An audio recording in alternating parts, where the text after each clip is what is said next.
पुणे येथील एका लग्नाची घटना संपूर्ण महाराष्ट्रात व्हायरल झाली। एका छोट्याशा गावात लग्न लागलं होतं। लोक जेवायला बसले होते, पण एका सेकंदात झालं असं काही की संपूर्ण मंडपात शांतता पसरली। लग्नाला आलेले 1000 लोक गायब झाले। संपूर्ण मंडपामध्ये शुकशुकाट पसरला। महाराष्ट्राच्या लग्नाच्या इतिहासात अशी घटना पहिल्यांदाच घडली आहे। नेमकं जेवताना असं काय घडलं की ज्यामुळे 1000 लोक एका क्षणात गायब झाले। ही बातमी जेव्हा सोशल मीडियावर व्हायरल झाली तेव्हा ज्या लोकांची लग्न ठरली आहे, ज्यांची लग्नाची तारीख आहे, ज्यांचं लग्न व्हायचं आहे, त्या सगळ्या लोकांच्या काळजात धडकी भरली आहे। कारण की या लग्नामध्ये अचानक असं काय झालं की डायरेक्ट सगळी वराडी 1000 लोक डायरेक्ट गायब झाले। जेवताना असं काय झालं की एका सेकंदात ही अशी घटना घडली।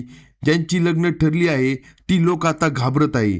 चला जाणून घेऊया या प्रकरणाची संपूर्ण सविस्तर माहिती या व्हिडिओमध्ये। जर तुम्ही चॅनलवर नवीन असाल तर कलम 302 या मराठी चॅनलला लगेच सबस्क्राईब करा। पुण्यातील एका लग्नाची घटना संपूर्ण महाराष्ट्रात व्हायरल झाली। पुण्यातील शिरूरमध्ये वसलेलं एक शांत गाव, याचं नाव वडगाव। गावकरी अतिशय उत्साहात होते, कारण की गावातल्या एका प्रतिष्ठित शेतकऱ्याच्या घरचं लग्न होतं। वडगाव मधले सगळे लग्न एका मंदिरात व्हायचे। गाव अतिशय निसर्गरम्य, गावाची लोकसंख्या फार मोठी नव्हती, पण गावकरी एकमेकांचे सुख दुःख सामायिक करणारे साधे, निरागस आणि मेहनती होते। असं होईल असं कोणाला स्वप्नात देखील वाटत नव्हतं।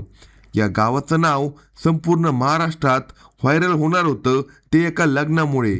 या गावात मध्यभागी जुनं देखणं मंदिर होतं, ते होतं काळभैरवाचं मंदिर। गावातील कुठलीच मोठी घटना, सण, उत्सव, कीर्तन किंवा लग्न, सगळं काही या मंदिराच्या सभा मंडपाभोवती घडत असायचं।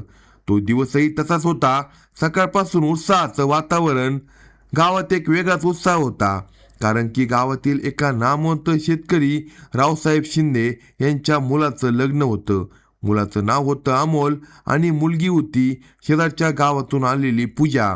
दोन्ही घरं शेतीत, संस्कारात आणि कर्तृत्वात बरोबरीचे असल्याने लग्नाची सांगता मंदिरात व्हावी असा निर्णय गाव पंचायतीने घेतला होता।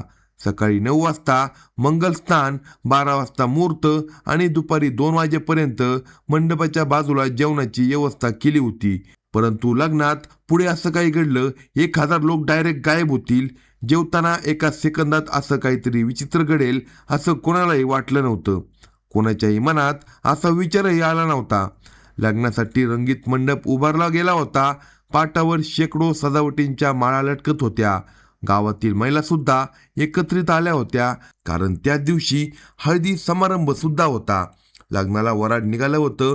वधू पक्षाकडून आलेली मंडळी मोठ्या संख्येने हजर होती। वराड्यांची गाडी मंदिराजवळ पोहोचली की ढोल, ताशा, लेझीम आणि झांज या वाद्याच्या गजराने संपूर्ण गाव दणाणून गेलं होतं।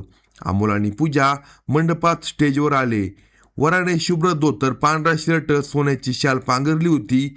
वधूने हिरवी पैठणी नेसली होती। नाकात नथ, केसात गजरा, डोळ्यात लाज आणि ओठावर हलकं हसू येत होतं।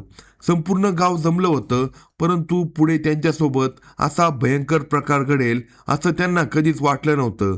गाव या देशाच्या नकाशावर असं गाव असेल हे कोणाला माहिती नव्हतं, पण या लग्नातील घटनेमुळे हे गाव संपूर्ण देशामध्ये व्हायरल होणार होतं।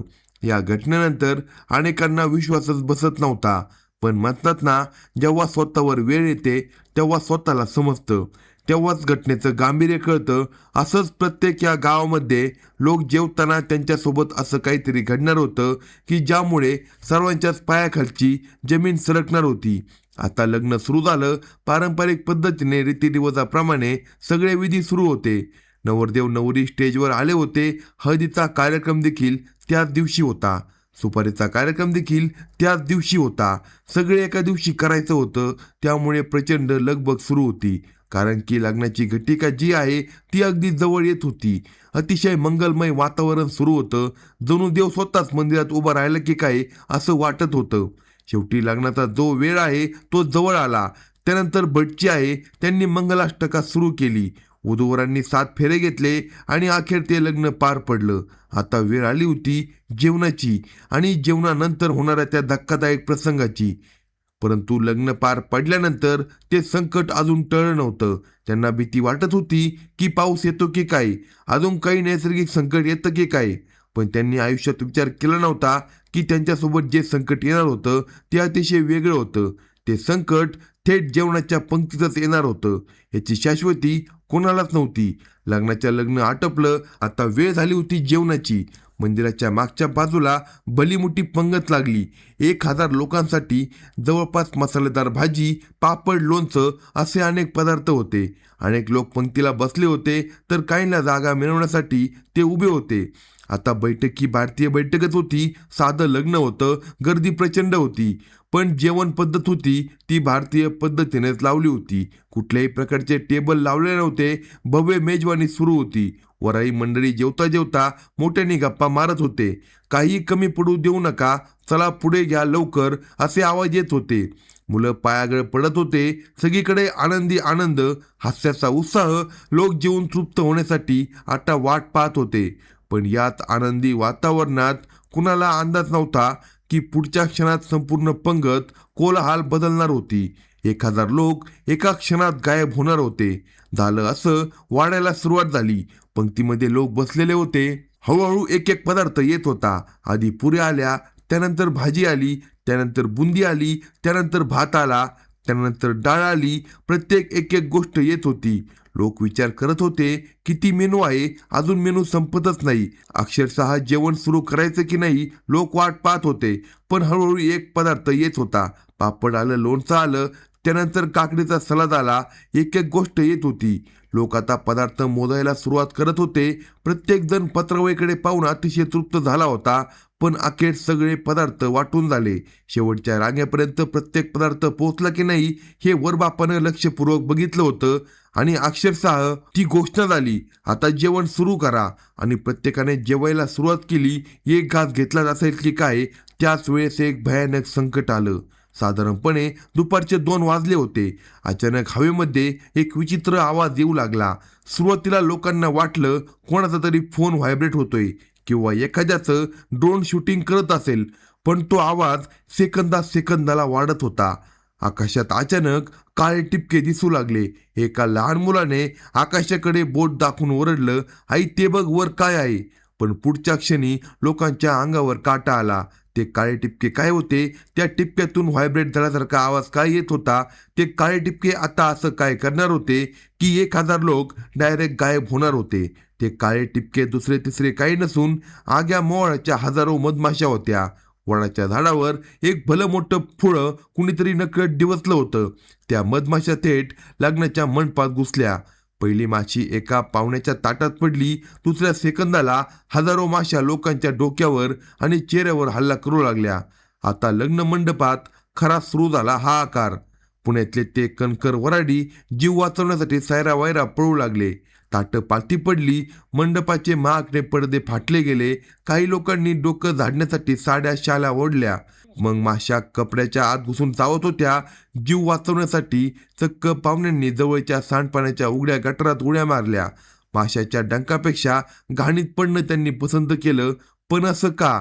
मंदिराच्या मागं ऊसाचं मोठं शेत होतं. एका क्षणात ही अचानक गोष्ट झाली. काही जण ऊसाच्या शेताकडे पळाले. अनेक तरुणांना वाटलं ऊसाच्या पालापाचोळ्यात आपण जर लपलो तर आपल्याला माशा चावणार नाही. ते जीव मुठीत धरून ऊसात शिरले. पण ऊसाच्या पाल्यामुळे त्यांचे हातपाय आधीच कापले गेले. पण माशांनी तिथेही पाठलाग सोडला नाही. ऊसाच्या शेतातून येणारे मदतीचे आणि वेदनेचे किंचाळलेले आवाज अक्षरशः घाया करत होते. स्टेजवर अमोल आणि पूजा एकटे पडले. शुकशुकाट झाला. मंडपात कुत्रं शिल्लक नव्हतं. अमोलने आपली सोन्याची शाल पूजाच्या डोक्यावर टाकून तिला वाचवण्याचा प्रयत्न केला. पूजा घाबरून रडू लागली. माशा त्यांच्या अंगावर बसत होत्या. त्यांच्या आजूबाजूच्या असलेल्या हार फुलांच्या वासामुळे माशा अधिकच आकर्षित होत्या. नवरदेवाने एक असा निर्णय घेतला जो त्याच्या आयुष्यातील सगळ्यात धोक्याचा ठरणार होता. कुणीतरी ओरडलं, दूर करा की माशा पळतील. लोकांनी तिथेच पडलेल्या वाळलेल्या गवताच्या पेंड्या पेटवल्या. पण दुर्दैवाने वाऱ्याची दिशा उलटी निघाली. तो काळपट धूर माशाला घालवण्याऐवजी वरड्यांच्या डोळ्यात आणि नाकात जाऊ लागला. गुदमरून लोक अजून घाबरले. धुरामुळे माशा आता अजून जास्त चिडल्या. त्यांनी अधिक वेगाने हल्ला चढवला. परिस्थिती पूर्ण हाताबाहेर गेली होती. अर्ध्या तासानंतर माशा थोड्याशा शांत झाल्या. मंडपात फक्त विवळण्याचे आणि रडण्याचे आवाज उरले होते. गावातील डॉक्टर तिथे आले. कोणाचे डोळे सुजून बंद झालते तर कोणाचे हात सुजले होते, तर काही लोक गटारात लपून बसले होते. एका लहान मुलाची अवस्था पाहून डॉक्टर देखील हादरले. मग प्रश्न असा होता की अचानक मधमाशा का उठल्या? नंतर जेव्हा तपास केला तर एक धक्कादायक गोष्ट समोर आली. लग्नात लावलेला प्रचंड डीजे, त्याचा मोठा बेस झाडाच्या फांद्या हादरवत होता. त्या कंपनामुळे त्यांचं पोळं फुटलं की लग्नातल्या वऱ्हाड्यांनी या माशांना आक्रमक केलं होतं हे कोणाला समजत नव्हतं. काही वेळापूर्वी मंडपात हास्यांचे आवाज होते, आनंद सुरू होता. त्याच मंडपामध्ये आता तुटलेल्या विखुरलेले चपला, बूट, फाटलेले कपडे होते. एका क्षणात आनंदाचा क्षण दुःखात बदलला होता. पुण्यातल्या लग्नाची संपूर्ण घटना महाराष्ट्राला बरंच काही शिकून गेली. लग्नाचं ठिकाण निवडताना आजूबाजूला मधमाशाची पोळे आहेत का नाही हे पाहणं किती गरजेचं आहे. आता या घटनेविषयी तुमचं नेमकं काय मत आहे नक्की कमेंटमध्ये कळवा. अशा प्रकारची घटना तुमच्याकडे घडली होती का? कमेंटच्या माध्यमातून सांगा. आणि जर चॅनलवर नवीन असाल तर कलम 302 या मराठी चॅनलला लगेच सबस्क्राईब करा.